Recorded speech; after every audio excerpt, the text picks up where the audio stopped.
Alléluia. Alléluia, alléluia, alléluia.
on a déjà 3 personnes.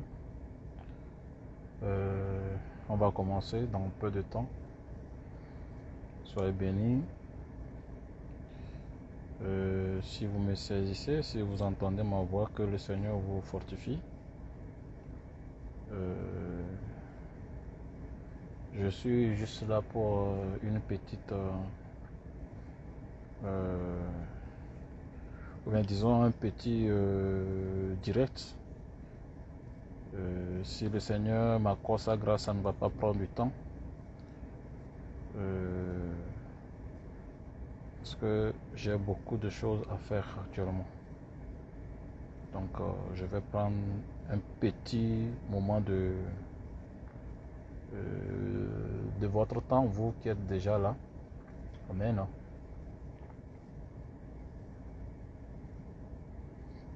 Je vais juste intervenir comme je l'avais promis. Juste pour fortifier nos frères et sœurs en Christ.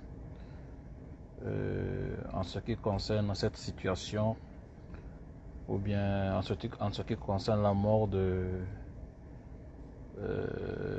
la sœur nigérienne, la chanteuse nigérienne. Amen. Donc j'essaie d'envoyer le lien aux frères et sœurs aussi pour pouvoir être connectés avec nous pour ce petit temps que nous allons passer. Si vous me saisissez, si vous entendez ma voix, vous pouvez me dire Alléluia, vous pouvez me faire un shalom, un coucou. Amen. J'aime ce chant qui dit Dieu est bon, Alléluia. Il est bon, Alléluia. Dieu est bon, Alléluia. Il est bon, Alléluia. Mon Dieu est bon, Alléluia. Il est bon, Alléluia. Dieu est bon, Alléluia. Il est bon. Oh, Dieu est bon, Alléluia. Mon Dieu est bon, Alléluia. Il est bon, Alléluia. Il est bon. Il nous a sauvés. Il nous a bénis. Il est bon, Alléluia. Il est bon. Il nous a sauvés, oh. Il nous a bénis, Alléluia. Il est bon, Alléluia. Il est bon. Oh, Dieu est bon, Alléluia. Mon Dieu est bon. Il est bon, Alléluia. Il est bon, Alléluia. Le calvari toji, latito ganlano, Yesu loma, nyemenyanu sitao. Le calvari toji, latito ganlano, Yesu loma, nyemenyanu sitao. Eloma, nyemenyanu sitao. Yesu loma, nyemenyanu sitao. Ah, eloma, nyemenyanu sitao. Yesu loma, nyemenyanu sitao. Le calvari toji, latito galano, Yesu loma. Alléluia, shalom, bien-aimés. Soyez bénis au nom puissant de Jésus. Un direct que j'ai prévu faire, un petit direct, amen, pour pouvoir vous fortifier en ce jour avec tout ce qui se passe dans le monde. Et il nous faut, nous les enfants de Dieu, aussi tirer leçon de tout ce qui se passe de gauche à droite. Amen. Afin de savoir comment est-ce que nous allons marcher dans ce monde avec les préparations que nous sommes en train de faire pour pouvoir rencontrer notre Seigneur. Donc, soyez richement bénis, tel que je l'avais promis, que je vais, si le Seigneur m'accordait sa grâce, que je vais faire un petit direct. Amen. Comme j'ai reçu plein de questions sur la mort de notre sœur en ce qui concerne les violences conjugales. Amen. La violence conjugale qui a conduit notre sœur à la mort. Alléluia. Donc, j'ai prévu faire ce petit direct. Amen. Pour pouvoir éclairer nos sœurs. Pas seulement nos sœurs, mais nos frères aussi. Amen. Parce que malheureusement, ce genre de situation se produit dans le corps de Christ. Amen. La sœur Osinachi Mwashuku qui est morte. Amen. La situation dans laquelle elle est morte, ou bien ce qui l'a tuée, malheureusement, c'est dans le corps de Christ que ça s'est passé. Et c'est ce qui fait mal au cœur. Amen. Et c'est ce qui nous amène à réfléchir chaque jour sur notre adoration et sur notre manière de marcher avec le Seigneur. Parce que le monde nous regarde, les païens nous regardent, et cette histoire, vous vous imaginez que c'est sur les réseaux sociaux, c'est partout, tout le monde en parle. Amen. Et les païens en parlent, et les musulmans en parlent, les chrétiens aussi en parlent. Et cela salit vraiment le nom de Christ, cela salit vraiment le nom du christianisme dans le monde. C'est ce qui fait que aujourd'hui le monde ne respecte pas au fait le christianisme, bien le monde ne respecte pas au fait les chrétiens à cause de certaines situations qui ne devaient pas en réalité se produire dans la maison de Dieu, mais qui finalement on les retrouve au sein des enfants de Dieu. Et cela donne les larmes aux yeux de comprendre que malgré que nous avons la parole de Dieu à côté de nous, malgré que la Bible nous appelle à la vigilance, ou bien malgré que la Bible nous appelle à la crainte de Dieu, nous sommes en train de vivre ce genre de trucs et c'est pitoyable. Et ce soir, vraiment avec ce direct, je veux appeler nos frères et sœurs à la vigilance. Amen. Parce que il est temps que nous soyons éveillés. Amen. Que nous restons éveillés sur certaines stratégies. Parce que la Bible dit d'être sobre, de veiller, de prier. Car le diable, notre ennemi, rôde comme un lion cherchant qui dévorer. Et je peux m'appuyer sur ce verset pour dire que notre sœur a été dévorée par le diable parce que le diable a rôdé autour d'elle. Alléluia, et l'a dévorée. Et je ne voudrais pas que cela arrive à qui que ce soit, surtout dans la sanctification. Amen. Donc, que le Seigneur te fortifie pour ce petit temps que tu vas prendre pour m'écouter, parce que moi aussi j'ai des courses à faire, mais j'ai dit je dois faire ça parce que c'est dans cette semaine que j'ai promis le faire et je dois le faire. Alléluia. Donc, comme vous le connaissez déjà, on ne va pas perdre le temps. Quand vous connaissez déjà la situation, ou bien vous connaissez déjà l'histoire de ce qui s'est passé, parce que beaucoup ont vu ce qui s'est passé et ils m'ont fait signe, ils m'ont contacté, les gens m'ont posé des questions. Voilà, si je suis dans cette situation, qu'est-ce que je dois faire en tant que chrétienne, qu'est-ce que je dois faire, tout ça là. Avant de commencer par donner mon avis, je vais vous relater les faits, alléluia, selon les sources sûres que moi j'ai eues, amen, selon ce que j'ai découvert, alléluia. Donc la sœur Osinachi Nwashuku, c'est une chante nigérienne, amen, une chante gospel, alléluia. C'est vrai qu'elle n'est pas totalement dans la sanctification, c'est dans le dépouillement, si je peux le dire, alléluia. Mais ce qui est intéressant, bien ce que nous pouvons voir lorsqu'elle chante, c'est que nous voyons que elle chante bien, elle a la voix, elle chante et les gens disent qu'ils sont bénis à travers celle. Ce que les gens disent qu'ils sont bénis à travers ces chants. Donc au Nigeria, c'est une étoile montante. Alléluia. Donc, on peut dire qu'elle a un ministère de chantre. Alléluia. Elle a un ministère de chantre. Et ce qui n'est pas interdit aux femmes dans l'œuvre de Dieu. Les femmes peuvent chanter, les femmes peuvent diriger la louange, elles peuvent diriger l'adoration, ce qu'on n'est pas contre au fait. Alléluia. Et on se dit qu'elle est dans la vision, elle est dans ce que Dieu veut chez une femme. Alléluia. Donc elle chante comme Marie l'a fait lorsque l'Israël a traversé la mer rouge.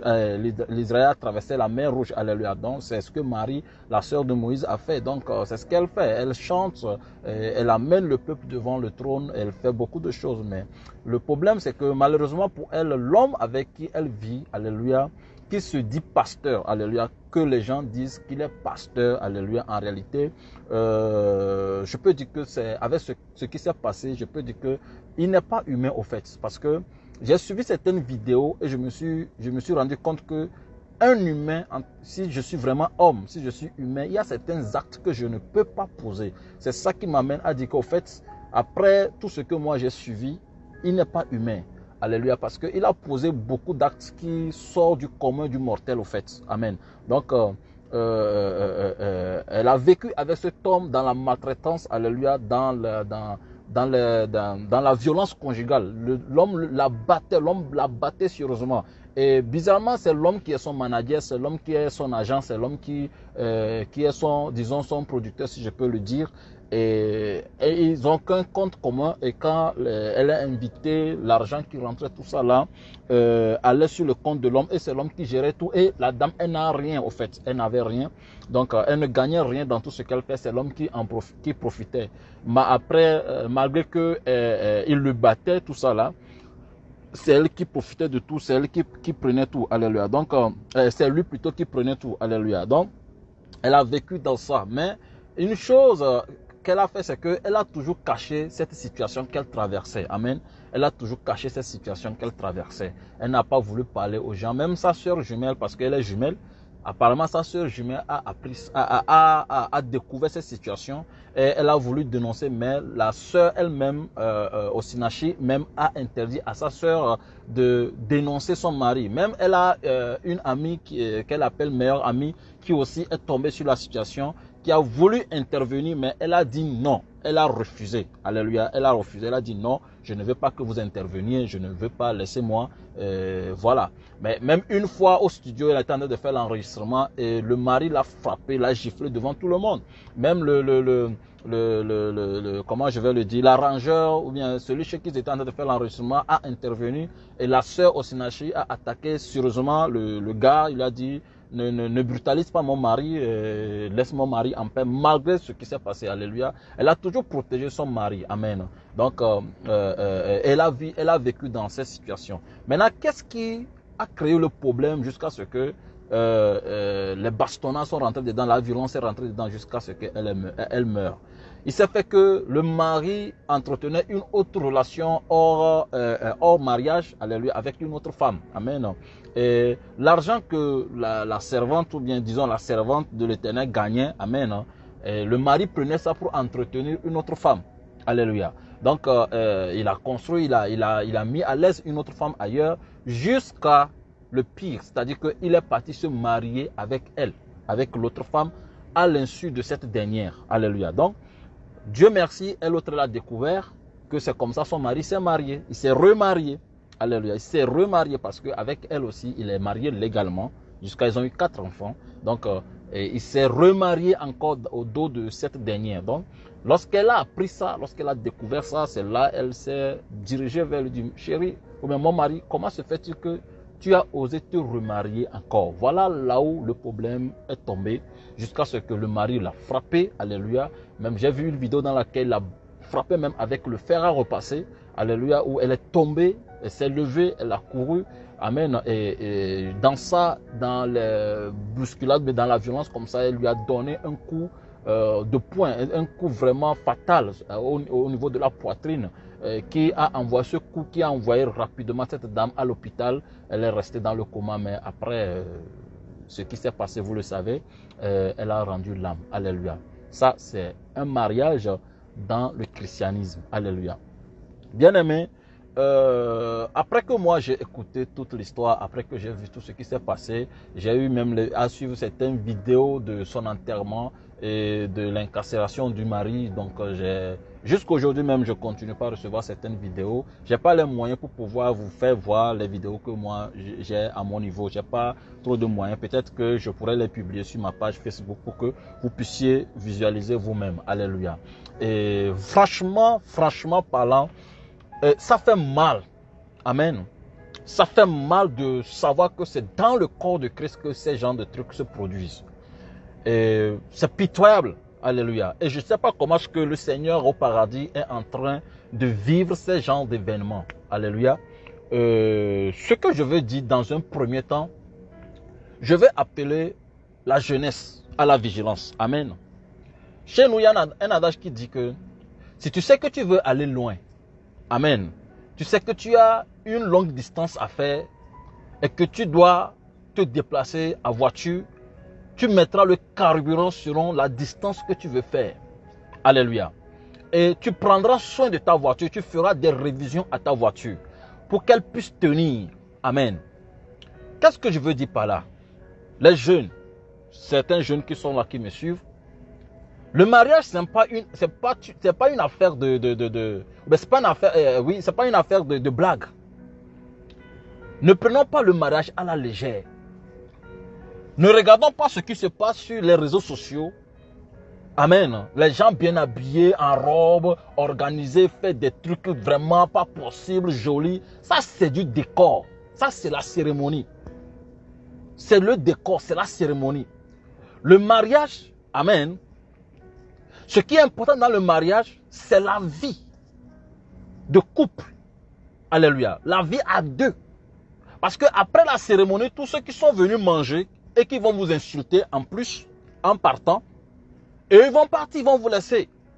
Maintenant, c'est vous deux qui allez vous retrouver. Toi et l'homme qui allez vous retrouver dans votre chambre. Après cette grâce, ça c'est la fête, c'est des cérémonies, c'est du n'importe quoi. Alléluia. Ça n'a même pas d'importance quand on parle du mariage.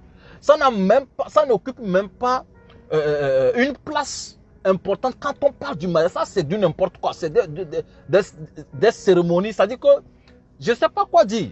Ne regardez pas ça. Et que cela va vous attirer, ou bien cela va vous pousser à rentrer dans le mariage. Quand on parle du mariage, ça donne à réfléchir. Le mariage, quand on parle du mariage, ça donne à mûrir la pensée. Alléluia. Les gens prennent du temps pour préparer le mariage. Alléluia. Pour préparer le mariage. Mais ils ne préparent pas la vie dans le mariage. Ils ne se préparent pas eux-mêmes pour le mariage. Mais ils prennent leur temps pour préparer le mariage. C'est-à-dire pour préparer la cérémonie. Mais eux-mêmes, là, ils ne se préparent pas pour le mariage. C'est pitoyable. Les jeunes. Beaucoup de choses se passent. Surtout à ceux-là qui ont des ministères à faire pour Dieu. Alléluia. Ceux-là qui ont des ministères à accomplir pour Dieu. Faites attention. L'homme que tu vas épouser, si ton ministère doit aller de l'avant, ça dépendra de cet homme. La femme que tu vas prendre comme épouse, si ton ministère doit aller de l'avant, ça dépendra de cette dame. Faites très attention. Parce que cette dame-là, alléluia, elle a manqué quelque chose. Je dis toujours qu'elle a manqué quelque chose. Quand nous allons rentrer dans la parole de Dieu, vous allez comprendre. Amen. Nous allons rentrer dans la parole de Dieu, vous allez comprendre. Elle a manqué quelque chose.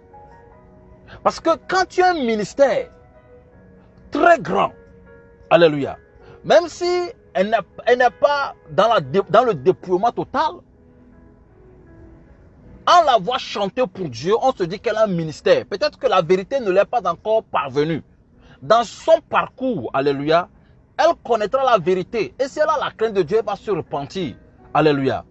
Mais pour le moment, comme elle n'a pas encore connu la vérité, elle est dans une course vers la perfection comme tout le monde. Nous tous, on était entre-temps dans l'ignorance, mais on a vécu dans cette course vers la perfection jusqu'à ce que le Seigneur nous rencontre.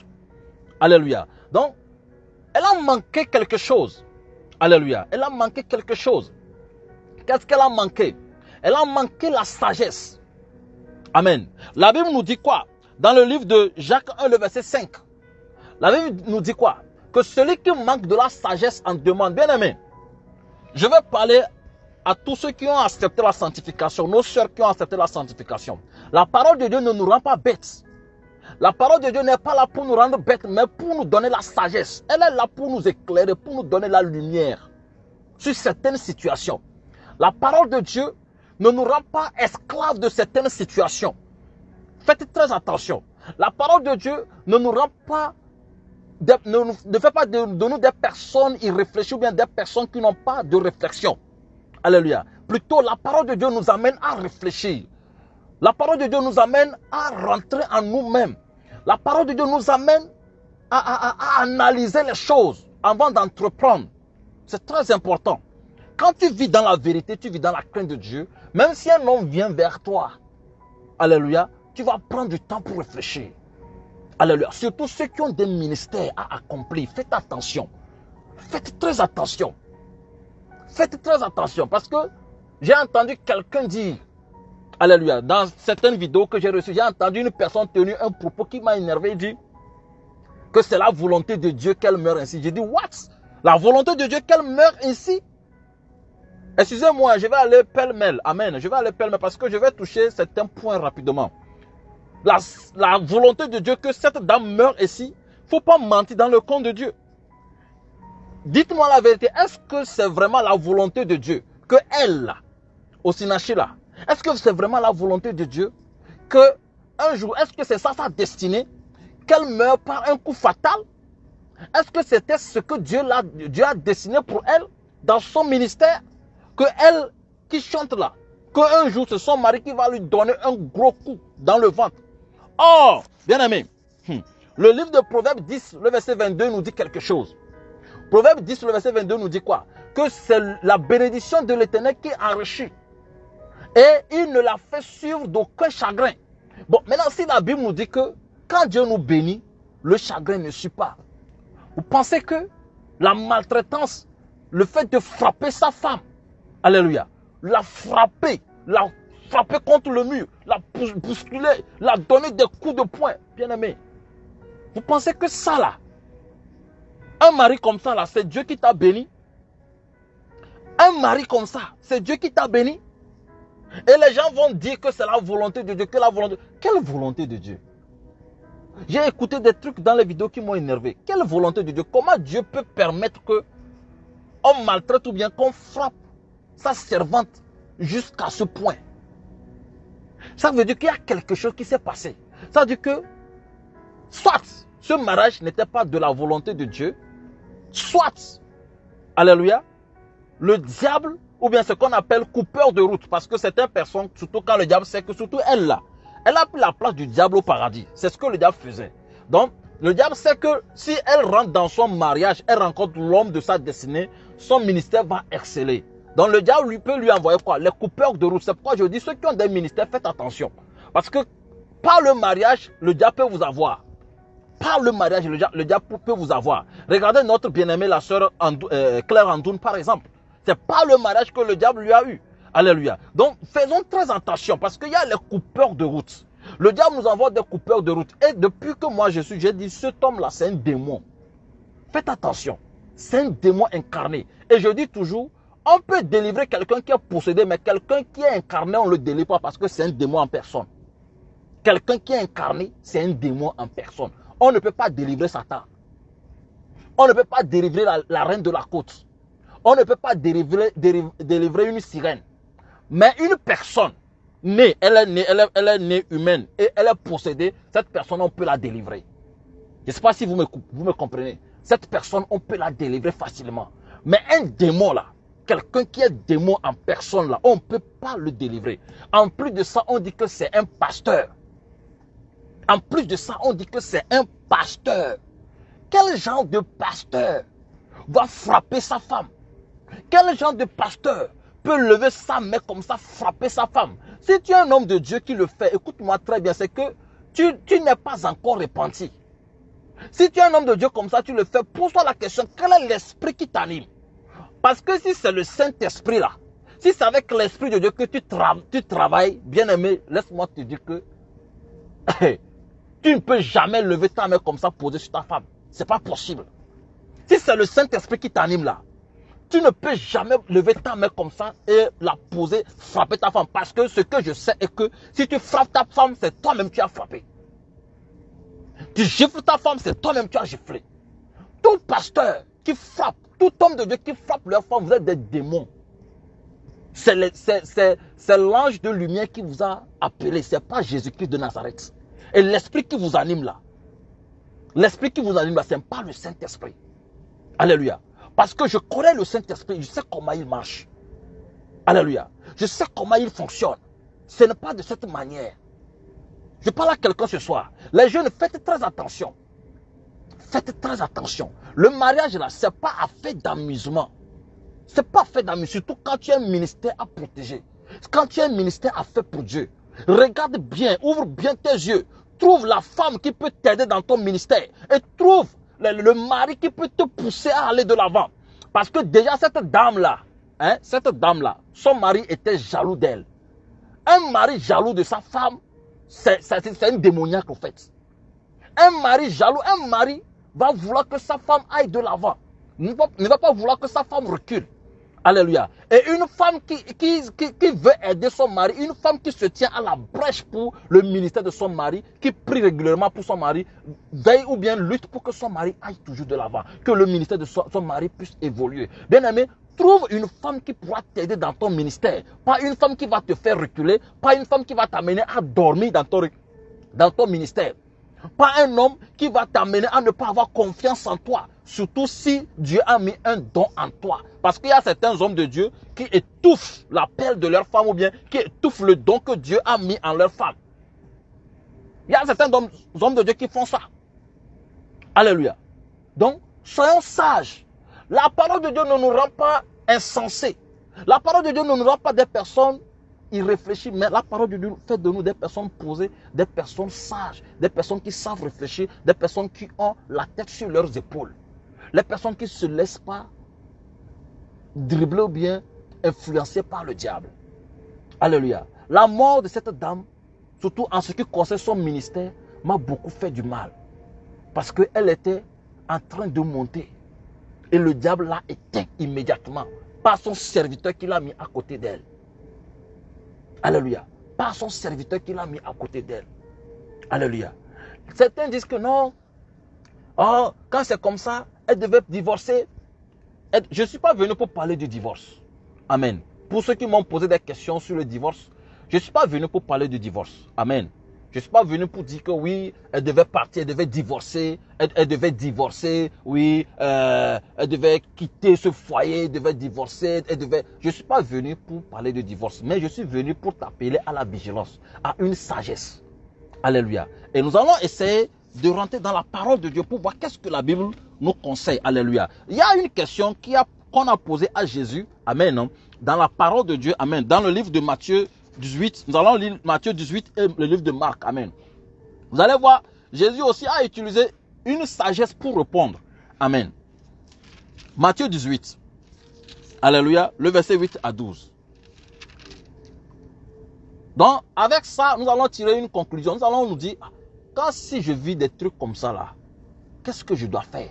Alléluia. Nous allons tirer une sagesse dedans, amen. Écoutez très bien.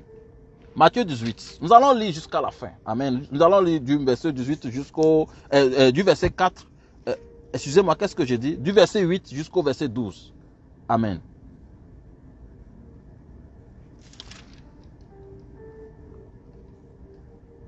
Alléluia. J'ai dit quoi déjà? Matthieu 19 plutôt, excusez-moi. Matthieu 19, amen. Du verset 9, alléluia. La Bible dit, je lis la parole de Dieu. Amen. Il dit, je vous l'ai dit, que celui qui repudie sa femme, sauf pour infidélité, amen.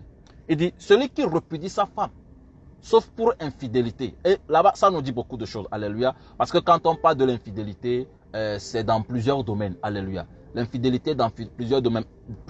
Et en plus de ça, quand on regarde bien l'histoire de notre sœur, quand on regarde bien l'histoire de notre sœur, alléluia, nous allons voir que son mari a été infidèle parce que le gars est parti même se remarier. Alléluia. Le gars est parti se remarier. Donc, ça veut dire que le gars, il est le premier à briser le lien du mariage. Parce que je vais pas tarder à expliquer c'est quoi le mariage, quel est le lien de mariage, tout ça là. Comprends juste que le gars, il est le premier à détruire le lien du mariage. Alléluia. Donc, ça veut dire que si nous allons nous tenir à certains propos du Seigneur Jésus-Christ ici, nous pouvons dire que non, la femme pouvait quitter son mari, la femme pouvait tout ça là. Mais n'oublions pas que il y a quelque chose, il y a ce que nous appelons, ou bien il y a ce que nous disons l'amour, alléluia, l'amour. Parce que j'ai dit au départ que la dame cachait son mari, mais quand on se pose la question, pourquoi la dame cachait son mari? Si nous allons dans le livre de Proverbes, amen, nous allons dans le livre de Proverbes 17, le verset 9, nous allons comprendre pourquoi la dame cachait son mari, alléluia. Proverbes 19, le verset 20, alléluia. Excusez-moi plutôt, Proverbes 17, plutôt le verset 9, amen. Proverbes 17, le verset 9. Pourquoi la dame cachait son mari? La Bible nous répond là-bas. La Bible dit quoi? Que celui qui cache une faute cherche l'amour. Donc, la dame cache son mari parce qu'elle est à la recherche de l'amour. Amen. Elle est à la recherche de l'amour de cet homme. Or, l'homme là en question n'avait pas d'amour pour lui donner. L'homme n'avait pas d'amour en lui parce que l'homme ne l'aimait pas. Alléluia. L'homme avait une mission, c'était de la détruire. C'était de détruire son ministère. Alléluia. Et moi, je vais me tenir sur le ministère pour pouvoir vous expliquer ce que la dame devait faire. Alléluia. Très important. Amen. Donc, je me tiens sur le ministère parce que l'homme en question, la Bible dit quoi? Dans le livre d'Éphésiens, quoi? Que le mari doit aimer sa femme. Or, l'homme là n'a pas aimé sa femme parce que si tu aimes ta femme, tu ne vas jamais la battre. Tu ne peux jamais la battre. Alléluia. Et excusez-moi le terme, hein, ce qui s'est passé là, c'est des deux côtés. Amen. Du côté, il y a les femmes aussi qui maltraitent leur mari. Il y a les femmes, je connais un homme de Dieu qui est mort au Congo. Un homme de Dieu qui est mort au Congo. Alléluia. Il a été torturé par sa femme jusqu'à ce qu'il est mort. Vous pouvez imaginer? Il a été torturé par sa femme jusqu'à ce qu'il est mort. Il y a un autre homme aussi au Congo là-bas, même Congo là-bas. Alléluia. J'ai une soeur ici qui m'avait raconté et parlé de cet homme-là. Alléluia. L'homme là, amen, a été torturé par sa femme. Je l'ai dit, la dame là, quand j'ai entendu l'histoire, j'ai dit la dame, l'homme serviteur de Dieu là, la dame qui est avec lui là, elle n'est pas humaine.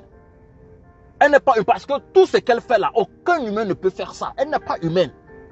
Elle n'est pas du tout humaine. Si l'homme là ne la quitte pas, c'est-à-dire que ne prend pas ses bagages pour aller rester quelque part et regarder son ministère là, il ne pourra pas s'en sortir.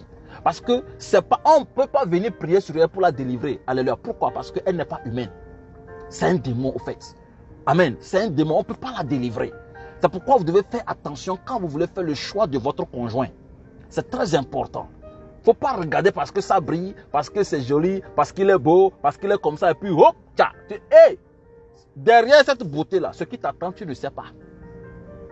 La rage qui t'attend derrière cette beauté-là, tu ne sais pas. L'insomnie qui t'attend derrière cette beauté-là, tu ne sais pas. C'est pourquoi tu dois faire très attention. Amen. Donc, tirons le son de ce qui s'est passé avec notre soeur. Surtout en ce qui concerne le ministère. Si tu es ici et que tu as un ministère, écoute-moi très bien. Amen. Donc Jésus dit quoi? Il dit, celui qui repudie sa femme, sauf pour infidélité, et qui en épouse une autre, commet un adultère. On continue. Ses disciples disent, si telle est la condition de l'homme à l'égard de la femme, il n'est pas avantageux de se marier. Il leur répondit, c'est là où je veux en venir. Il leur répondit, tous ne comprennent pas cette parole, mais seulement ceux à qui cela est donné. Le verset 12 dit, car il y a des eunuques qui le sont dès le ventre de leur mère, et il y en a qui le sont devenus par les hommes. Il y en a qui se sont rendus tels eux-mêmes à cause du royaume des cieux, que celui qui peut comprendre, comprenne. Il y en a qui se sont rendus tels. Pour dire quoi? Pour dire que il y a certaines personnes là, quand ils sont nés, ils ont dit, parce que je vais aller au ciel là, je ne vais pas me marier pour avoir des problèmes. Je ne vais pas me marier. Ils se sont rendus comme ça. Et il y en a certains, ils sont devenus célibataires à cause des hommes. Alléluia. À cause de ce qu'ils ont vu. À cause de ce qui se passe. Alléluia. À cause de ce qui se passe. À cause de l'attitude de l'homme. À cause de l'attitude de la femme. À cause de ce qui se passe dans le monde. Ils ont dit, ah, si c'est comme ça, c'est préférable que je sois comme ça sans me marier. Alléluia. C'est préférable que je sois comme ça sans me marier. Je vais te dire quelque chose. Écoute-moi très bien. Le célibat, ce n'est pas un péché. Amen. Célibat, c'est pas. Sinon, on allait dire que Paul a péché. Alléluia. Paul ne s'est pas marié, donc il a péché. Donc, le célibat, c'est pas un péché. Jésus lui-même, là, on n'a jamais entendu qu'il s'est marié. Alléluia. Donc, personne ne peut dire que le célibat, c'est un péché. Certains disent que, ah, si je ne me suis pas marié, est-ce que je vais aller au ciel? Je vais aller au ciel. Écoute, ce que Dieu veut, c'est le salut de ton âme. Rappelez-vous de ce message que j'ai fait, que l'essentiel pour Dieu, c'est ton âme. Alléluia. Si tu vas te marier pour aller en enfer, il est préférable que tu ne te maries pas pour aller au paradis. Jésus dit, si c'est ton pied gauche qui va t'empêcher d'aller au paradis, là, coupe-le, jette. Alléluia. Tout ce qui peut t'empêcher d'aller au paradis, là, coupe-le pour jeter. Mais si tu sais que la fornication te dérange trop, là, bien aimé, il vaut mieux prier pour que Dieu te donne la femme de ta destinée. C'est très important. Alléluia. Donc Jésus dit ici que celui qui repudie sa femme, amen, celui qui repudie sa femme et en épouse une autre, alléluia, a commis quoi? L'adultère. Ça veut dire que l'homme, le monsieur ou bien le mari de Osinachi a commis l'adultère. D'abord même, il n'avait pas encore répudié sa femme. Alléluia. Il n'a pas répudié, mais il est parti se remarier. Ça veut dire qu'il a un projet de la répudier. Amen. Il a un projet de la répudier. Donc, il a commis l'adultère. Or, la Bible nous dit quelque chose. Alléluia. Qu'est-ce que la Bible nous dit dans Hébreux 13, verset 4? Il dit quoi? Que le lit conjugal soit exempté de toute souillure. Alléluia. Donc, ça veut dire que eux là, leur lit conjugal là, c'était déjà souillé. Parce que le monsieur là, il commet l'adultère. Et aujourd'hui, beaucoup de serviteurs de Dieu commettent l'adultère. Beaucoup, partout. Alléluia. Donc, le lit conjugal est déjà comment? Souillé. Est sale. Amen. C'est déjà sale. Mais ils sont toujours dedans. Alléluia. Et non seulement que il a commis l'adultère, qu'est-ce qu'il fait encore? Il la bat. Alléluia. Il la bat. Ce qui veut dire qu'en réalité, lui là, c'est un païen. C'est un païen. C'est pas un homme de Dieu. C'est un païen. C'est un démon. Alléluia. C'est un démon. Donc en réalité, Osinachi, selon ce que Paul nous dit, amen, dans le livre de Corinthiens, Osinachi était libre d'être avec lui ou pas. Mais nous disons toujours quelque chose, que Osinachi s'est tenu dans la parole de Dieu, d'où elle a fait acte de pardon. C'est-à-dire qu'elle a fait preuve de pardon. Alléluia. Parce qu'elle cherche l'amour. Puisque les disciples ont posé la question à Jésus une fois. Combien de fois faut-il pardonner mon prochain lorsqu'il pêche contre moi? Jésus les a dit, pardonnez 770 fois. Alléluia. Donc, Osinachi était toujours prête à pardonner à son mari. Pourquoi? Parce que l'autre, elle l'aime et elle veut vivre la parole de Dieu. Donc, elle pardonnait. Alléluia. Mais il y a quelque chose qu'elle a oublié. C'est là que je veux en venir. Son ministère était en jeu. Sa vie était en jeu. Et son ministère était en jeu. Les âmes ont besoin d'elle. Elle avait ignoré ce côté. C'est là où j'appelle la sagesse de travailler. Elle a oublié son ministère. Elle a oublié qu'elle fait quelque chose pour Dieu. Dieu ne manque pas de personne. Si tu ne veilles pas sur toi-même, et si tu n'es pas sage, alléluia, et que tu te laisses emporter, tu te laisses avoir par le diable, bien-aimé, Dieu lui va trouver une autre personne pour te remplacer. Mais toi, ton âme, est-ce que ton âme est sauvée? Est-ce qu'elle a découvert la vérité sur cette terre avant de mourir? Est-ce qu'elle a connu la vérité avant de mourir? Est-ce qu'elle s'est vraiment repentie avant de mourir? Est-ce qu'elle s'est dépouillée de ce monde des ténèbres avant de mourir? Alléluia. C'est là le problème. Elle a obéi à la parole de Dieu. Même les gens lui ont dit de quitter. Elle dit non, Dieu n'aime pas le divorce. Je ne vais pas partir. Dieu merci. Alléluia. Parce que le divorce, on n'encourage pas le divorce. Alléluia. On n'encourage pas le divorce. Mais dans ce cas-là, quand tu vois que ta vie est en danger, ton ministère est en danger, qu'est-ce qu'il faut faire? Qu'est-ce qu'elle devait faire en ce moment? Elle avait deux options. Alléluia. Elle avait deux options qu'elle a ratées. Première option qu'elle devait faire, la première des choses qu'elle devait faire, elle ne devait pas cacher ce qu'elle vivait. Elle ne devait pas cacher ce qu'elle vivait. C'est l'erreur qu'elle a commise. Ton mari te bat, ton mari te maltraite, ton mari te torture. En tant qu'enfant de Dieu, connaissant la vérité, va vers ses parents. Va vers tes parents. Va vers le serviteur de Dieu. Va dire ce que tu vis dans ton service, dans ton foyer. Va dire qu'on te frappe. Va dire qu'on te maltraite. Va dire que ton mari prend ta tête pour cogner le mur. Tout récemment en France, là, oui, c'est en France, non? Il y a un monsieur ou bien c'est aux États-Unis, je ne me rappelle plus. Amen. Il a étranglé sa femme. Jusqu'à la dame est morte et il a brûlé la maison. Il a brûlé la maison. Il a incendié la maison. C'est quoi cette vie-là? Pourquoi me marier pour aller vivre ce genre de trucs? Pourquoi me marier pour aller vivre ce genre de trucs? Pourquoi? Bon, maintenant, si je me suis marié, je ne connaissais pas cet homme. Je rentre dans le mariage et puis je découvre ce genre de trucs. Bien aimé, j'ai un ministère. Dieu m'a confié un ministère. J'ai un appel à protéger parce que les âmes attendent de moi. Les âmes attendent de moi. Je ne vais pas continuer par vivre ça. Soit je dénonce ce qui se passe. Je vais chez le pasteur. Je dénonce. Je dis au pasteur, voilà ce que je vis. Voilà ce que mon mari me fait vivre. Voilà ce que ma femme me fait vivre. Voilà ce que je traverse dans mon foyer. Aidez-moi. Ça, ce n'est pas aller salir ta femme, ça. Ce n'est pas aller salir ton mari, ça. Alléluia. Aidez-moi parce que ta vie est en jeu. Ta vie en dépend. Ta vie est en jeu. Comment un homme qui t'aime peut te frapper? Comment un homme qui t'aime peut prendre le fer à repasser pour taper ta tête? Comment? Comment un homme qui t'aime peut prendre le plaisir de te torturer, ou bien de te maltraiter, ou bien de te violenter dans le foyer? Devant tes enfants, tes enfants sont témoins. J'ai écouté une vidéo dans laquelle sa fille, sa petite fille est en train de dire ce que le papa fait subir à leur maman. C'est pitoyable. C'est pitoyable. La fille dit que le papa prend plaisir de frapper leur maman. Et un jour, la maman était en train de prier, le papa est arrivé. Il a commencé par frapper la maman jusqu'à la maman est évanouie. Est tombée évanouie. Comment on peut être cruel jusqu'à ce point? Et on dit qu'on a le Saint-Esprit. Vous ne voyez pas que le monde ne peut jamais nous suivre? Vous ne voyez pas que les gens ne peuvent jamais accepter l'évangile? Vous ne voyez pas que les païens vont nous craindre? Vous ne voyez pas? Vous ne voyez pas? Vous ne voyez pas pourquoi certaines sœurs en Christ sont obligées de retourner dans le monde pour aller se marier au païen? Parce qu'elles se disent qu'avec le païen c'est mieux. Vous ne voyez pas? Bien aimés, faisons attention. Certains frères même quittent l'église pour aller se marier au païen. Alors la Bible nous dit quoi? De ne pas nous donner aux étrangers. De ne pas nous rallier aux étrangers.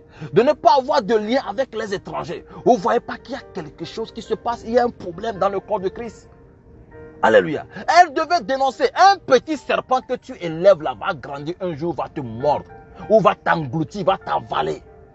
C'est comme un petit péché que tu protèges, va te détruire un jour. C'est comme ça. Elle a élevé le petit serpent. Elle a élevé, elle a protégé, jusqu'à le serpent a grandi et c'est elle qui a été victime.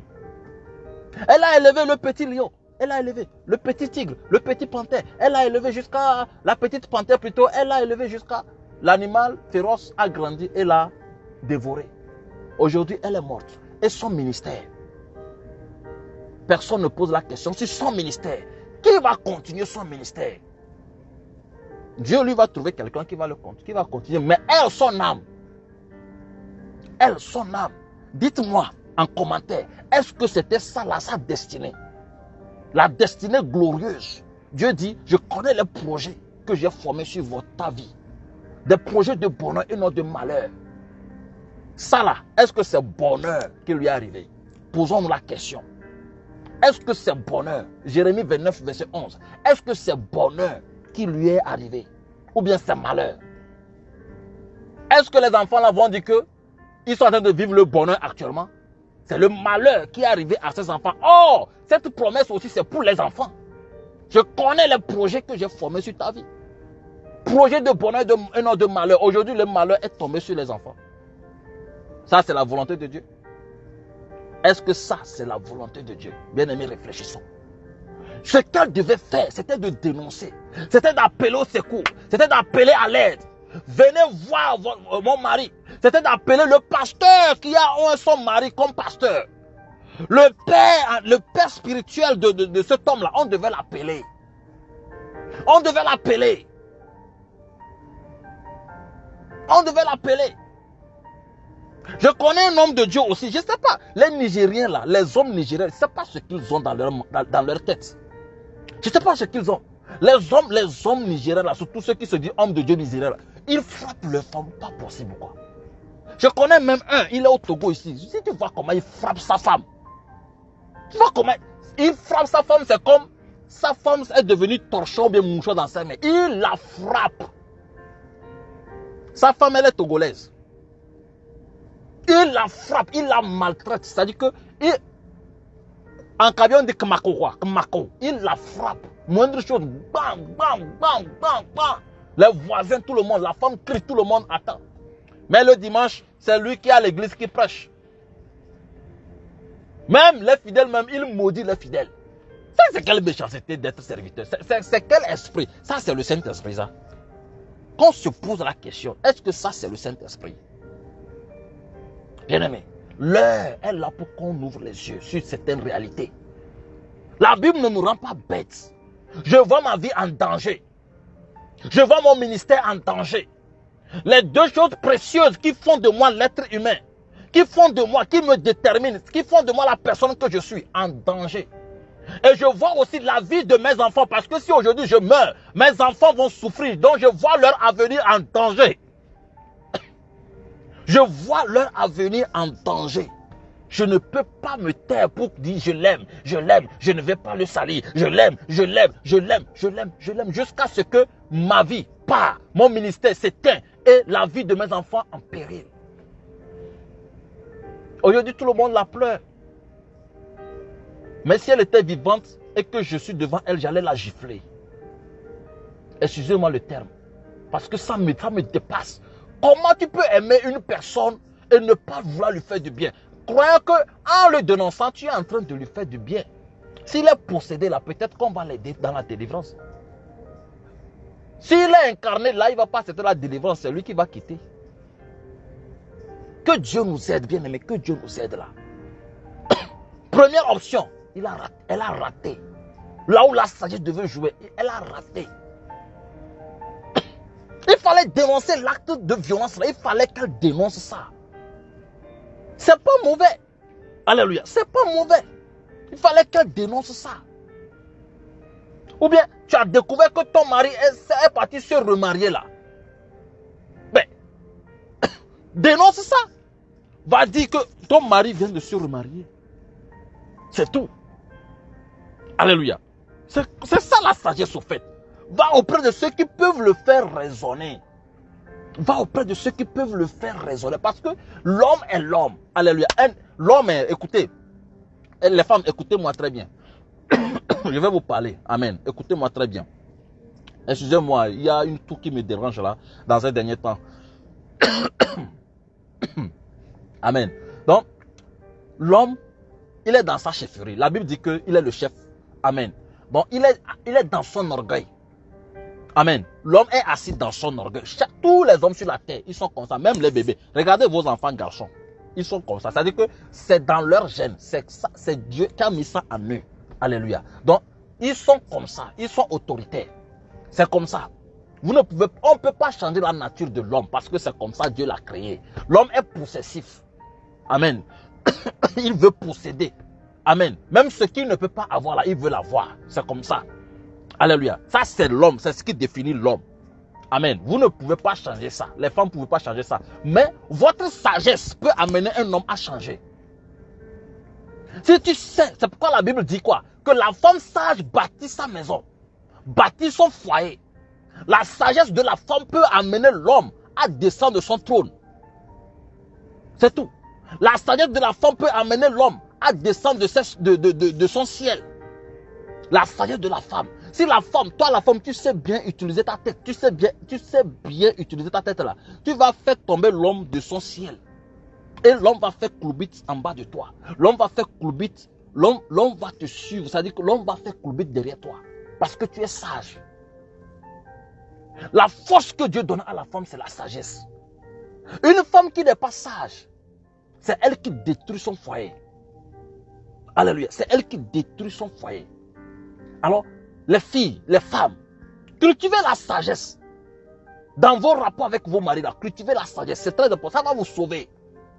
Amen. Ça va vous sauver. Si cette dame avait cultivé la sagesse, au lieu d'être derrière la femme, vous voyez, les personnes que la Bible rend, qui lisent la Bible d'une manière charnelle et ça les rend bêtes là, ce sont elles ça. Ce sont elles ça. C'est eux ça. Alléluia. Elle a manqué de sagesse. Il fallait juste demander, Seigneur, accorde-moi la sagesse. Salomon a demandé quoi à Dieu? La sagesse pour diriger le peuple. Parce que la sagesse, c'est le centre de tout. Il fallait juste aller dénoncer son mari. Il fallait juste aller chez les parents de son mari pour leur dire, voilà ce que votre fils me fait subir. Voilà comment il me frappe. Voilà comment il me traite. Voilà comment il fait. Voilà, je suis à la cuisine, il me gifle, il me tape, il me fait comme ça, il me fait comme ça, il me fait comme ça. Parce que le pasteur dit, le pasteur s'est plaint. Le pasteur même a accusé la soeur jumelle. Parce que la soeur jumelle était... Le pasteur dit, pourquoi je ne suis pas au courant? Les gens ont dit que non, le pasteur était au courant, et le pasteur a dit à la dame de rester dedans et de prier. Oh, c'est faux. En tout cas, si c'est un pasteur complice, sinon, moi, un serviteur de Dieu, tu me dis que c'est ce que tu subis dans ton foyer. Tu me dis que c'est ce que tu subis dans ton foyer. D'abord, ton mari et moi, là, on va porter pantalon. Soit il se repent, soit il va se retrouver là où il doit se retrouver. C'est clair. C'est clair parce que l'amour, Paul dit quoi? Quand vous lisez dans le livre de 1 Corinthiens 13, verset 4 à 8, là, la Bible dit que l'amour ne fait point du mal. L'amour ne soupçonne pas le mal et l'amour ne fait pas du mal. L'amour est plein de bonté. L'amour là est plein de bonté. Ça peut arriver entre toi et ta femme. Alléluia. Vous pouvez vous accrocher. Il peut avoir des histoires, il peut avoir des problèmes parce que chaque foyer va traverser des turbulences. Ça, c'est clair. On ne peut pas éviter ça. Mais aller jusqu'à vous porter là, aller jusqu'à porter la main à ton conjoint, mais c'est cruel. Aller jusqu'à porter la main à la femme qui a porté 9 mois tes enfants dans le ventre. 1, 2, 3, jusqu'à 4. Fais 9 fois 4. Ça va faire combien? Fais 9 fois 4. Ça va faire combien? 9 fois 4. Ça va faire combien?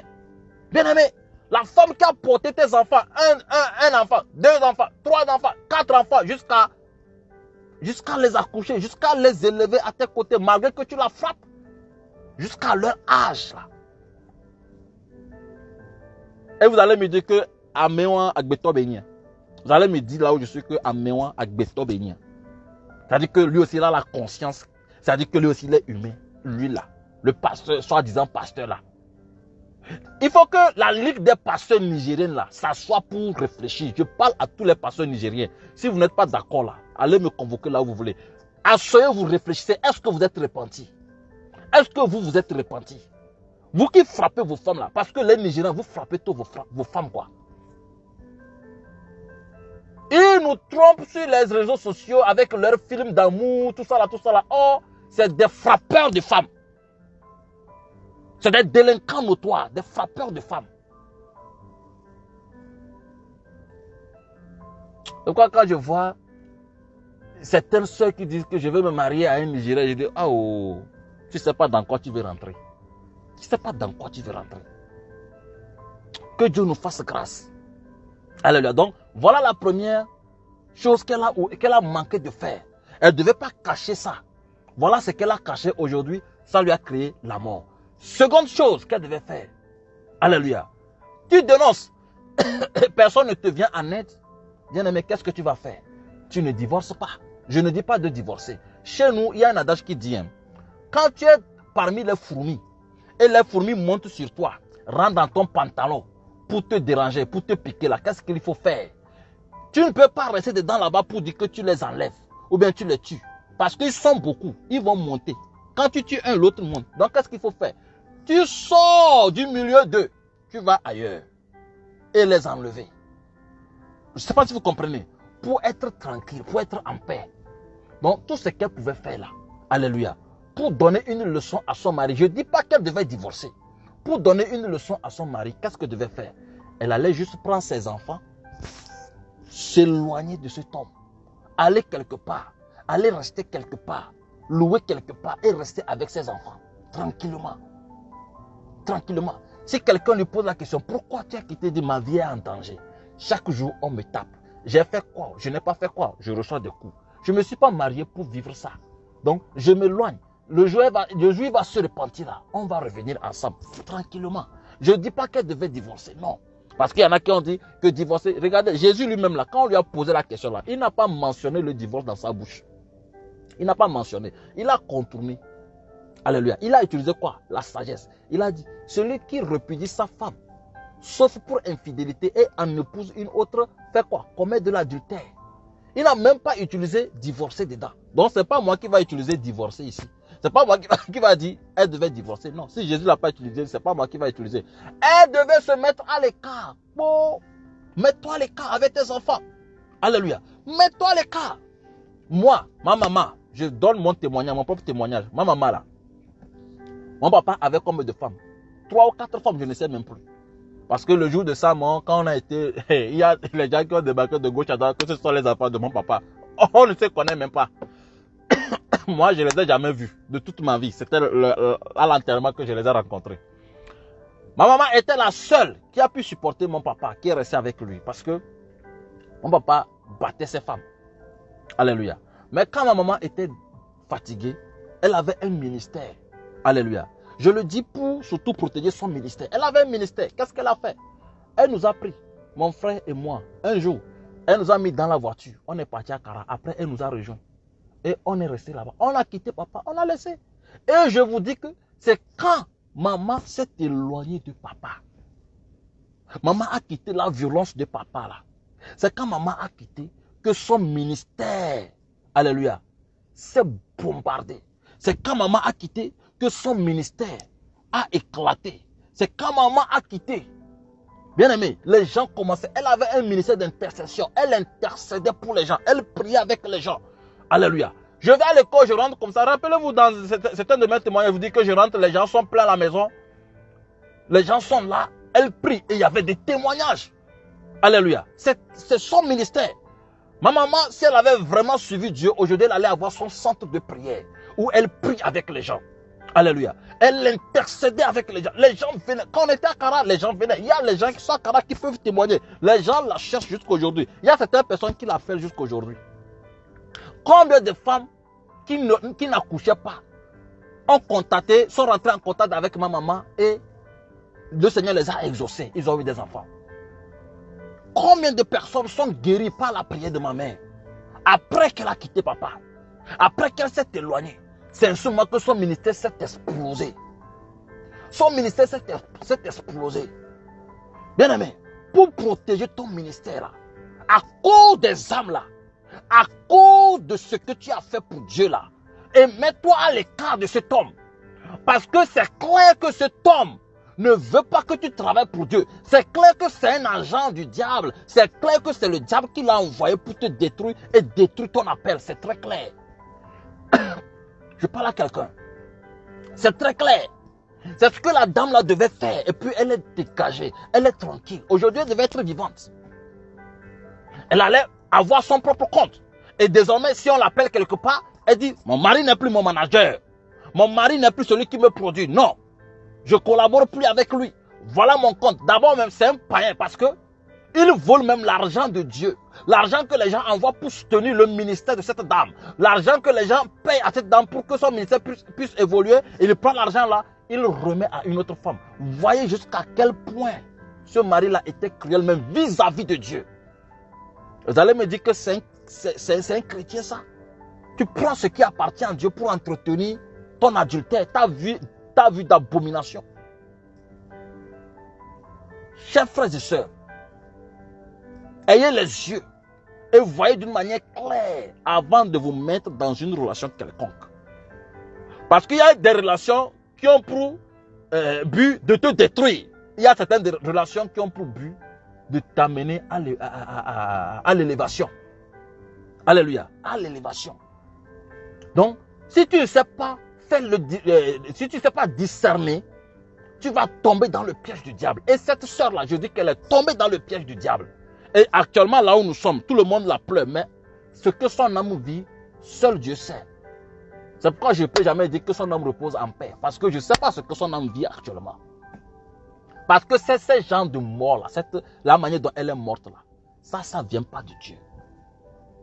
La manière dont elle est morte là, ça ne vient pas de Dieu. Ça ne vient pas de Dieu.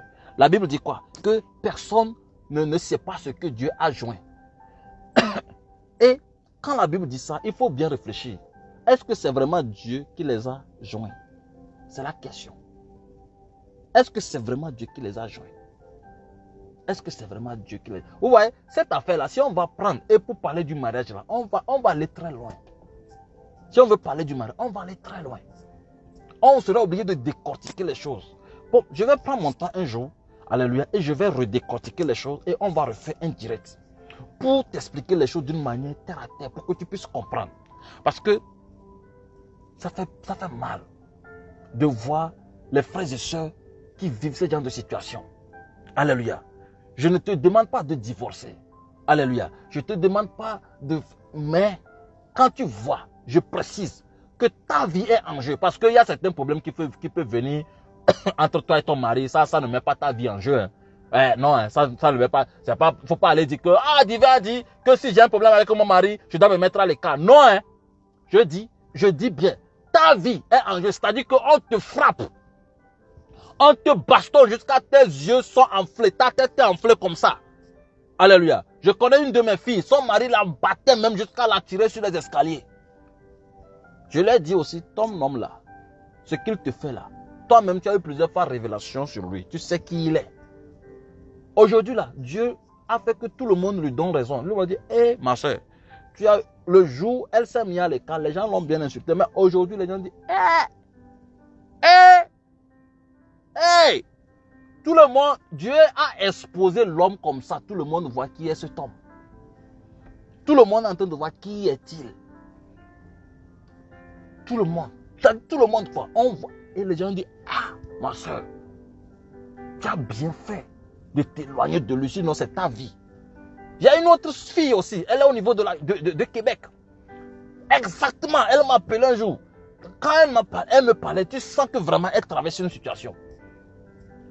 Elle m'a expliqué un côté qui m'a fait peur. J'ai dit, ma fille, là où tu es là, pendant que tu me parles, demain matin très tôt, si tu peux trouver quelque part où tu vas aller rester avec tes enfants, là, vas-y. Tu as combien d'enfants? Elle dit qu'elle a 2 enfants. Elle dit, ah, pardon, c'est ta vie qui est en danger. Elle n'a même pas critiqué. Je lui ai dit, c'est pas que tu vas divorcer, hein, mais mets-toi les gars. Sauve ta vie, quoi. Sauve ta vie. Parce que tu es enfant de quelqu'un, de passage. Sauve ta vie. Vous savez que elle a fait ce que je lui ai demandé. Le gars est parti prendre une autre fille. Ça n'a pas fait 3 mois. La fille, elle est morte. La fille que le gars a pris, c'est-à-dire que a marié. Et vous savez ce qui s'est passé? C'est le pasteur. Quand la fille disait au pasteur que mon mari me maltraite, me tape, me fait comme ça, me met dans le lavabo, met l'eau sur moi et me fonce dans l'eau, me touffe dans l'eau pour que je meure. Le pasteur ne la croyait pas. Mon mari a électrocuté l'eau comme ça. Elle a voulu me faire rentrer dans l'eau et je me suis battu, j'ai fui. Le pasteur ne croyait pas. Elle est au niveau de Québec. Elle est au niveau du Québec. Quand elle a dit tout, le pasteur ne croyait pas. La fille a pris, le jour le mari voulait elle m'a appelé, le mari a voulu la mettre dans l'eau, une eau électrocutée. C'est-à-dire qu'il a chauffé l'eau et il a mis le courant dedans. C'est quelle manière ça? Qu'il va la faire goûter la souffrance. Qu'il va la faire. Comment tu peux faire ça? Je vais te faire goûter la souffrance. Comment on peut être comme ça? Comment on peut être comme ça? Comment tu vas vouloir prendre la main de ta femme pour mettre dans une eau bouillante? Ta femme, que tu dis je t'aime, je t'aime. Que tu dis je t'aime. Vous savez que le pasteur s'est joint à cet homme-là pour trouver une autre sœur dans l'église pour le gars. Qu'elle est partie, non, il n'y a pas de souci, laisse-la. Il y a les filles. La fille qu'on lui a donnée n'a pas fait 3 mois. Elle est morte. Le gars l'a tué, l'a étouffé dans l'eau. Dans une eau chaude en plus. Le gars l'a tué. C'est-à-dire que, à Méroléré, il y a bétonio. C'est-à-dire que ce sont des cruels. Il y a des hommes qui sont des cruels. Il y a des hommes qui sont des cruels. C'est pourquoi réfléchissez. C'est des démons incarnés. C'est ça, des démons incarnés. C'est quand la fille là est morte que le pasteur s'est réveillé. C'est quel genre de pasteur? C'est-à-dire que tu ne pries pas pour que Dieu te révèle qui sont tes fidèles. Tu ne pries pas pour que Dieu te révèle qui sont tes fidèles. Ta fille vient te dire, voilà ce que mon mari me fait subir. Mais va vérifier, va voir ce qui se passe. Et non, il ne peut pas faire ça, comment on peut faire ça? C'est quand cette dernière est morte que tout le monde a commencé par donner raison à celle-ci maintenant. Tout le monde a commencé par donner raison. Ah, Dieu t'a sauvé. Oui, Dieu l'a sauvé. Parce qu'elle a écouté ce qu'on lui a dit, elle a sauvé sa vie. Elle n'avait pas de ministère protégé, mais elle s'est mise à l'écart. Elle dit, je ne veux plus. Elle s'est mise à l'écart. Le jour où il va se repentir, on peut revenir ensemble. Mais pour le moment là, je ne veux plus. Elle s'est mise à l'écart. Elle s'est mise à l'écart, tranquillement. Comment? C'est-à-dire que il y a des choses qui se passent dans le monde. Quand on parle du mariage là, maman, papa, ne poussez pas vos enfants. Va te marier, va te marier, va te marier. Laissez l'enfant prier avec l'enfant. Alléluia. Aidez l'enfant dans la prière. Alléluia. Et aidez-le dans le choix du conjoint. C'est très important. Alléluia. Aidez vos enfants. Aidez-les. Aujourd'hui, les enfants se lèvent, je vais me marier quand papa dit non, moi c'est lui j'ai trouvé, moi c'est lui. Mais demain, quand ça va péter là, c'est papa, c'est maman, c'est les oncles, c'est tout qui vont courir derrière toi. Qui vont courir derrière toi. Parfois, nous les jeunes là, bon, moi je ne suis plus dans le cadre quand même. Parfois, les jeunes là, quand ça commence dans le corps, on les conseille, ils ne veulent pas écouter. Quand on nous parle là, c'est parce que ceux qui nous parlent là, c'est parce qu'ils savent ce qu'il y a dedans. C'est pourquoi quand on vous parle, écoutez. Ne vous câblez pas sur ce que vous sentez, vous ressentez en vous, ou ce qui se passe. Non, écoutez quand on vous parle. Quand on vous dit, dosez, fais attention, calme-toi là, pose-toi là. Pardon, écoutez. Écoutez. Là où elle est morte. Elle est morte. Là où elle est morte. Qui va la ramener à la vie pour qu'elle continue son ministère? Maintenant, son ministère là, qui va continuer ça? Sa voix là, la voix qu'elle utilisait pour chanter là. C'est-à-dire que c'est fini. C'est une perte pour le corps de Christ. Hein. C'est une grande perte pour le corps de Christ, c'est tout. Surtout pour le corps de Christ au Nigeria. C'est une grande perte. C'est une perte. Le diable a donné un coup. Le diable a marqué un but. Une âme est gagnée encore en enfer. Une âme est gagnée en enfer. Alors, bien aimé, voilà ce que moi je vous donne comme conseil. C'est les deux choses. Dénonce-le. Il me frappe, il me maltraite, il me fait comme ça. Dénonce-le. S'il ne veut pas écouter, si les gens ne veulent pas venir à ton aide, c'est simple. Mets-toi à l'écart. Mets-toi à l'écart. Va te mettre à l'écart. Parce que ta vie en dépend. Parce que ton ministère en dépend.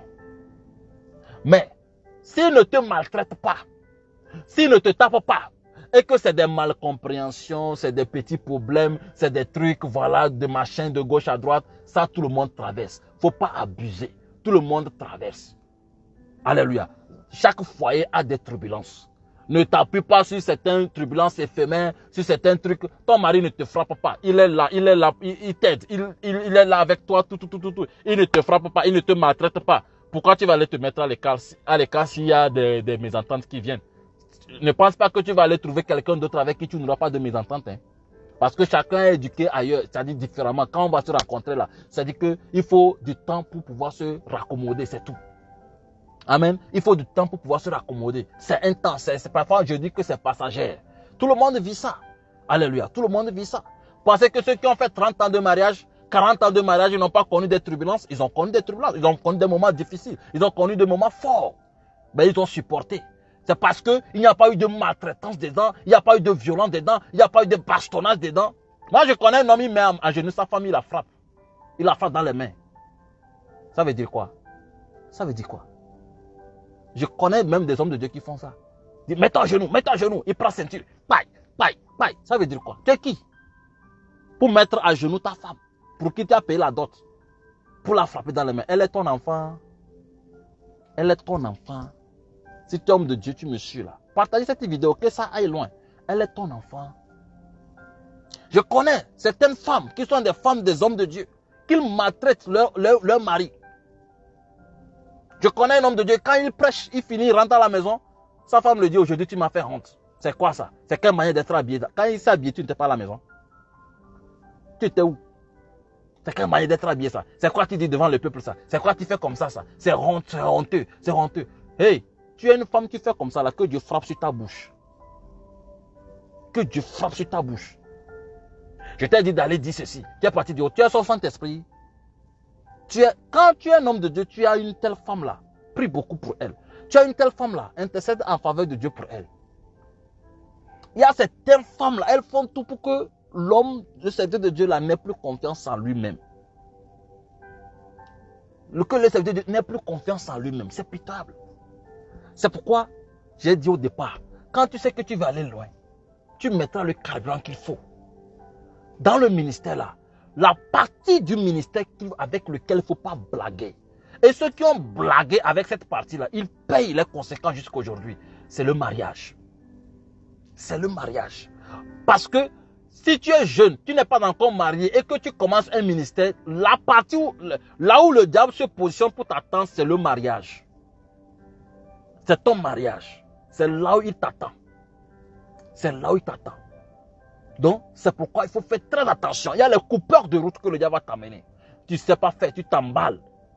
Tu reçois un coup KO et tu restes dedans. Donc, ce que j'ai à te dire ce soir, pour finir ce direct, alléluia, c'est la vigilance et la sagesse. Je t'en supplie. Je vous en supplie.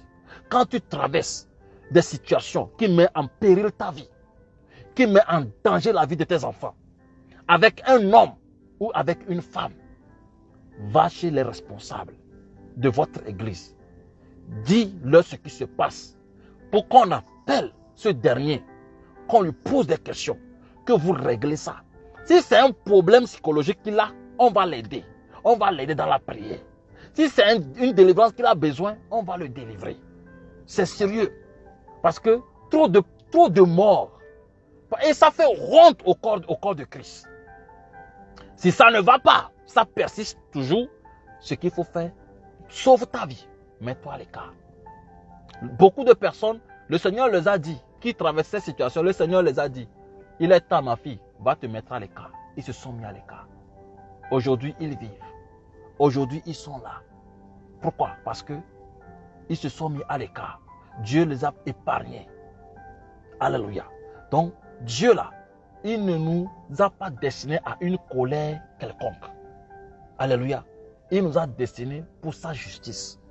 Alléluia. Donc, quand tu rentres dans un tel foyer, demande le secours de Dieu. Prie toujours pour tes enfants. Alléluia. Et prends la bonne décision au bon moment avec le Saint-Esprit. Amen. Donc, j'espère que j'ai été clair. Alléluia. Il ne faut pas que quelqu'un aille dire que oh, divin dit qu'on peut divorcer. Je n'ai pas dit qu'on peut divorcer. J'ai bien parlé. J'ai bien parlé. Je n'ai pas dit qu'elle allait divorcer. J'ai dit qu'elle allait sauver son ministère. En dénonçant, elle ne devait pas protéger cet homme. Mais plutôt, elle devait le dénoncer. Alléluia. Et si on traite, ça ne va pas. Elle ne continue pas à suivre les bastonnages. À cause du ministère qu'elle a, elle se met à l'écart. Elle se met à l'écart. Pas pour aller se remarier. Non. Pas pour aller vivre encore avec un homme. Elle a déjà 4 enfants. Elle va chercher encore un autre homme. Pourquoi? Pour faire quoi avec? Le ministère qu'elle a là devient son seul mari. Point barre. Et elle sauve les âmes comme ça avec son ministère. Donc, voilà ce que j'ai à dire sur cette affaire de Osinachi. Alléluia. Pour les frères et sœurs dans la sanctification. Soyez sages. Je le répète encore, la parole de Dieu ne nous rend pas bêtes, ne nous rend pas insensés, ne fait pas donner des personnes qui ne réfléchissent pas, mais des personnes qui réfléchissent. Alléluia. Donc que Dieu soit avec vous tous. Amen. Dans les situations que vous traversez. Alléluia. Et quand ça vous dépasse et que ça met votre salut en péril, ou ça met votre vie en péril, ou ça met la vie de vos enfants en péril, ça met ton ministère en péril, bien-aimé, le ministère que tu fais pour Dieu est plus important que tout. Moi, je dis toujours, le ministère même est plus important que le mariage. C'est pourquoi Paul a préféré le ministère que d'aller se marier. Bon, le ministère est plus important que le mariage. Tout ce qu'il faut faire pour sauver ton ministère, tout ce qu'il faut faire pour sauver ce qui fait de toi la personne que tu es sur la terre, qui est ton ministère, fais pour le sauver. Fais pour le protéger. C'est très important. Parce que Dieu a besoin de toi vivant. Dieu a besoin de ta bouche. Dieu a besoin de tes yeux. Dieu a besoin de tes pieds. Dieu a besoin de tes mains. Dieu a besoin de ton souffle de vie pour pouvoir gagner encore les âmes. Tu n'as rien fait encore sur la terre pour mourir tôt. Elle autre, elle est morte tôt. Elle n'a rien fait encore. Elle n'a rien fait encore. Donc, ne te trouve pas dans le même cas. Et tous ceux-là qui veulent se marier, s'il vous plaît, s'il vous plaît, réfléchissez encore. Basez-vous sur Dieu. Basez-vous sur les Écritures et laissez Dieu vous orienter. Permettez que Dieu lui-même soit le soubassement ou la fondation de votre mariage. Et dans chaque mariage, il faut qu'il y ait la crainte de Dieu. Un mariage dans lequel il n'y a pas la crainte de Dieu, c'est dans ce mariage qu'on trouve l'adultère, on trouve le péché sous toutes ses formes. Alléluia. Donc, je vous en supplie. Je vous en supplie. Je vous en supplie encore. Les frères et sœurs, vous qui me suivez là, faites attention quand il s'agit du mariage. Parce que ça peut te détruire ou ça peut te construire. Donc, entre les deux, toi-même, tu sauras lequel tu vas choisir pour l'avenir de ton appel ou bien de ton ministère, pour tout ce que tu fais pour Dieu. Alléluia. Que le Seigneur vous fortifie. On se retrouve demain dans notre direct de culte. Amen. Que le Seigneur vous fortifie. Si quelque chose n'a pas été clair pour quelqu'un, la personne peut me poser sa question. Alléluia. La personne peut m'exposer ce qui n'a pas été clair pour elle et nous allons essayer d'éclaircir cela. Alléluia. C'est très important. Que Dieu vous bénisse et qu'il soit la force de chacun d'entre nous dans toutes les situations que nous traversons. Alléluia. Et que ceux-là qui attendaient que je leur dise qu'ils doivent divorcer là. Je suis sûr que vous êtes déçus. Mais voilà la sagesse qu'il faut utiliser. Alléluia. Que le Seigneur vous fortifie. Amen. Soyez bénis et qu'on se retrouve demain. Shalom à vous tous. Shalom, shalom, shalom, shalom.